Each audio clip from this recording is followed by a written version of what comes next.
yn gwybod pam wedi gofyn iddi ymuno gyda fi fan hyn. Na. Paid yn poeni. Ti'n edrych ar bethau ti'n poeni, ond paid anreg bach sydd gyda fi ti. O, mae'n ni. Rwy'n beth bach cute. Dyma ti. Ti ddim yn gwybod os yw em yn cyfer neu ddim. Tedi bach cute mewn botel. Be ti'n meddwl? Mae'n lyfr. Pam o ti'n rhaid hwnna? Wel, mae wedi gwneud mas o ddefnydd arbennig, unigryw iawn. Alla di ddyfalu beth yw e? Sori. Os gwallt yn efo, dim wedi cael ei wneud allan o wallt. Mae'n bosib, falle. Be ti'n meddwl gwallt? Gwallt? Wel, fi'n mynd i gywiro ti, gwallt arbennig. Falle bod yna arogl arbennig arno fe. Fflwff botwm bol.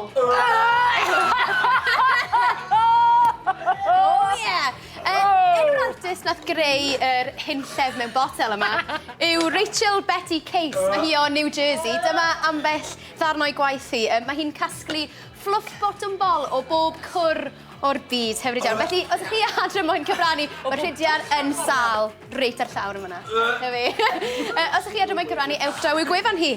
Tw be, nes i ddarganfod ar ôl gweld hwn, bod e'n broses sydd y hawdd yn ti'n dechrau arni, creu nhw. Felly, fi wedi creu'n arbennig iawn i ti, allan o fflwff botwm bol, neu llai, na rhydiad Bowen ffynnu. Gwerth wythnos o fflwff yw hwnna, felly mewn mis. Falle gyda fi hyd yn oed mwy. Mae hwnna'n afiach. Felly, dyna ti.